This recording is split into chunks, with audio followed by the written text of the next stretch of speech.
after-Thanksgiving edition of our program. Neighbor, we took Thursday, Friday, and Saturday off, courtesy of the good folks at the Texas Farm Bureau Radio Network. Now, allow us to continue to do that with this edition of Texas Farm Bureau Roundup.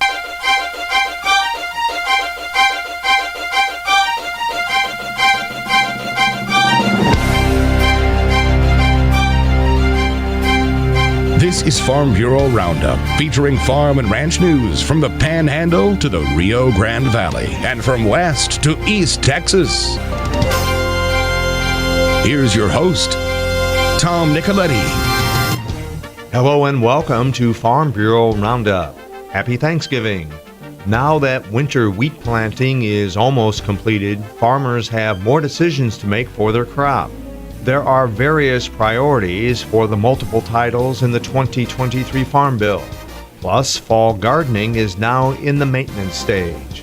The wheat planting may not be completely finished, but great progress has been made. Now the difficult part starts. Hello, I'm Barry Muller, and I'll explain in my report from North Central Texas.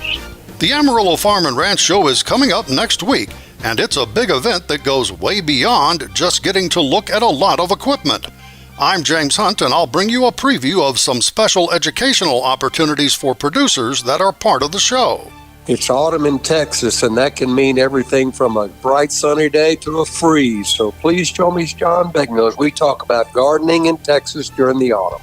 Often there are non-traditional products that claim to improve forage production at a lower cost than traditional fertilizers. We will discuss a few things we should keep in mind when evaluating these products. I'm Dr. Vanessa Olson from Overton. Texas Rolling Plains farmers have just about wrapped up their winter wheat planting. Now, as Barry Muller reports from Wichita Falls, producers need to make more management decisions as their crop establishes in their fields.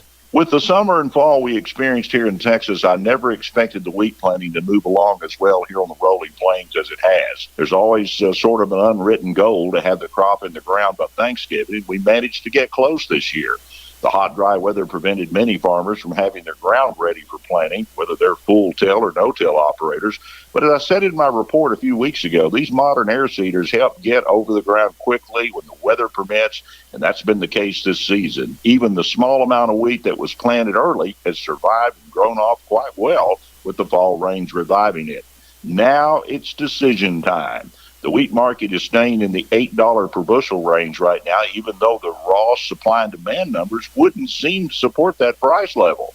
I say it's decision time, as farmers will have to make some input decisions soon, the main one being how much fertilizer to put out.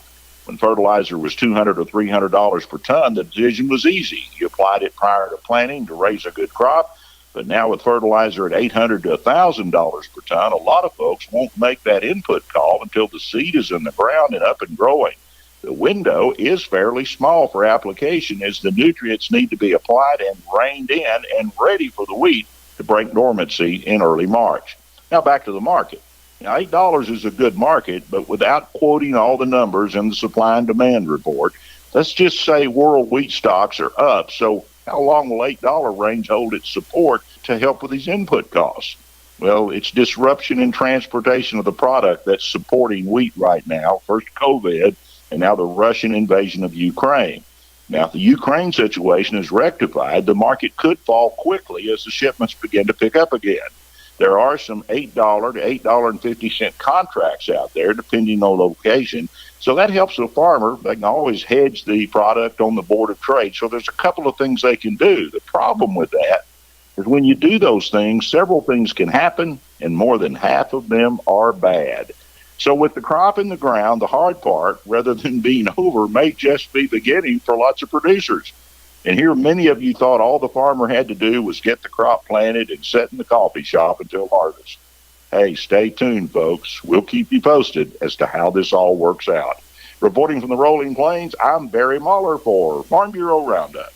Many more decisions will be made about agriculture's future in 2023 with the writing of a new farm bill. Gary Joyner has more on the priorities for the legislation. The most significant piece of legislation that impacts farmers and ranchers is on the calendar next year, the 2023 Farm Bill. The right package is needed to reduce food insecurity, bolster national security, and encourage long-term stability for farm and ranch families. The American Farm Bureau Federation released its priorities for the bill. It's among the first national organizations to do so. There are 4 priorities: continuing current Farm Bill program funding, maintaining a unified Farm Bill that includes nutrition programs and farm programs together, prioritizing risk management tools that include federal crop insurance and commodity programs, and ensuring adequate USDA staffing and resources to provide technical assistance. The priorities include more than 60 recommendations over multiple titles of the Farm Bill. The recommendations include reference price increases for commodities, more transparency for milk checks, funding for conservation programs, rural development, and streamlining of nutrition programs to get food to those who need it most. The current 2018 Farm Bill has worked well, but tweaks are needed. The 2018 package expires in September. A lot of work lies ahead for the agriculture committees in the new Congress. They must cobble together a new farm bill that earns enough support in the House and Senate to cross the finish line. It will likely be a sprint to get there. For Farm Bureau Roundup, I'm Gary Joyner in Waco. It is that time of year when thousands of people gather at the annual Amarillo Farm and Ranch Show. James Hunt tells us a lot of learning opportunities will be available for producers at next week's event. The annual Farm and Ranch Show is coming up November 29th through December 1st at the Amarillo Civic Center, with almost 500 exhibitors on hand with things to show off.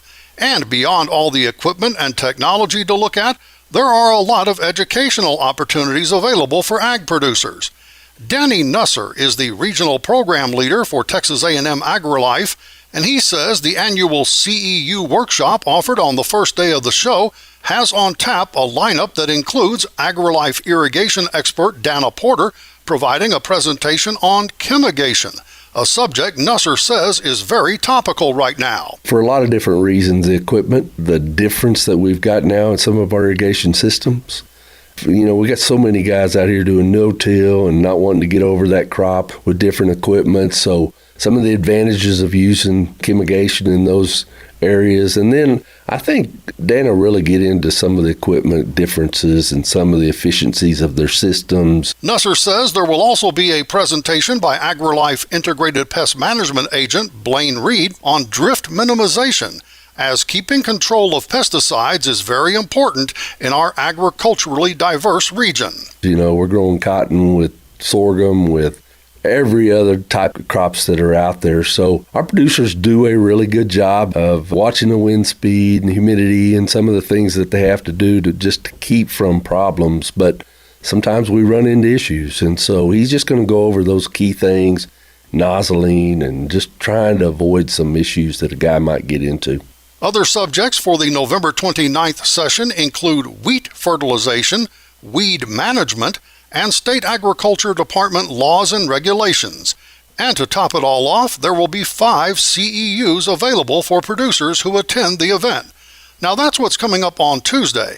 On Wednesday, November 30th, it's the annual Texas Wheat Symposium, an event that will offer the audience information on government policy issues, USDA programs, and a market outlook. The keynote speaker for Wednesday's symposium is Evan Smith of the Texas Tribune, who will talk about meeting the needs of rural Texas.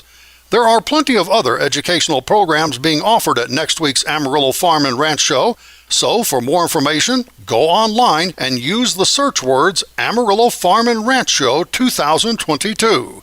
For Farm Bureau Roundup in Amarillo, I'm James Hunt. This is also the time of year for maintenance in yards, landscapes, and gardens. Horticulturist John Begnaud explains some of those chores going into the winter months.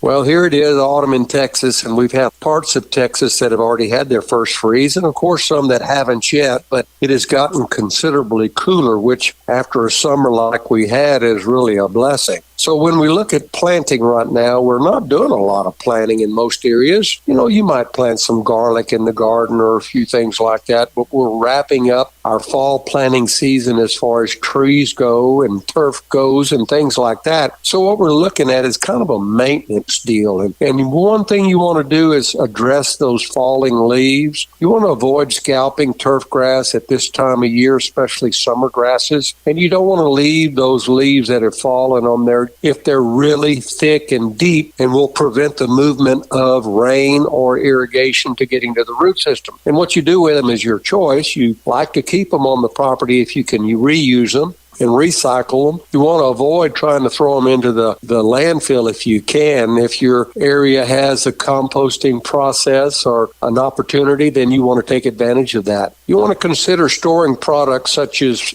chemicals for treating insects and weeds in a place that will not freeze. That's very, very important. You like to put all your stuff up sharp and ready to go in the spring. And if you have those gas engines, you want to put stabilizer in there so that you won't have that issue of gumming up those carburetors next spring. And one thing we're beginning right now is pruning trees. Those of you especially that are in oak wilt areas of Texas, it's prime time because it's gotten cool enough that the beetles that spread this disease won't be active. So you have from now all the way in through February. And so if you have to do a big major job, you want to start taking bids from some of your really good arborists in the area and see what they would charge you and how they would handle that situation. And that freeze damage we had 2 years ago, it's probably time to go ahead and clean all of those trees up during this pruning season. This is John Begnaud for Texas Farm Bureau Roundup from San Angelo. We close this week's program with Dr. Vanessa Olson and the subject of non-traditional products on the market for use as soil additives. Soil additives are different from traditional fertilizers and soil amendments in that they usually have little or no nutrient content. There is no requirement for these non-traditional products to have a guaranteed analysis label. Many of these products state on the label that they are not a substitute for a fertilizer program, but enhance the effectiveness of fertilizer normally applied. They are claimed to improve soil physical, chemical, and biological properties to improve nutrient and or water availability in the soil and increase crop nutrient uptake. Most traditional soil amendments and commercial fertilizers have been tested extensively through research trials to document both their benefits and limitations. The benefits for many of these non-traditional products have not been proven scientifically by independent research. Many marketers of these products will rely on testimonials with limited or no actual data toward performance. Another common theme is low cost and low application rates. Therefore, be very cautious before deciding to use these products.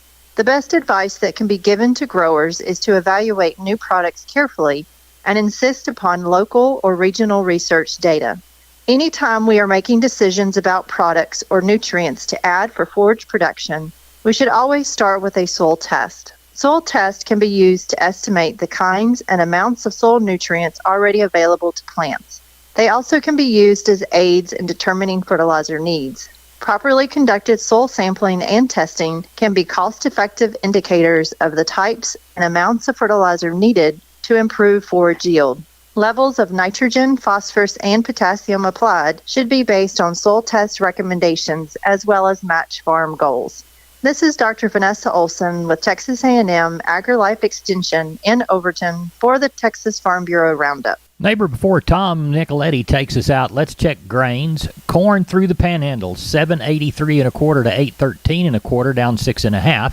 Milo, $6.93 1/4 to $7.33 1/4, up 6 1/2. And hard red winter wheat, $8.70 1/4 to $9.20 1/4, up 7 3/4. West Texas cotton, 191 bales, $80.40 to $80.65. East Texas, 1,543 bales, $80.65 to $82.15. The 1,734 bales across the state averaged $81.90. Now back to Tom Nicoletti and the balance of Texas Farm Bureau Roundup. That is our program for this week. Be with us again next week for agricultural news from around the state. Thank you very much for joining us. Have a safe and happy Thanksgiving weekend. For everyone at Farm Bureau Roundup, I'm Tom Nicoletti, and this is the Texas Farm Bureau Radio Network.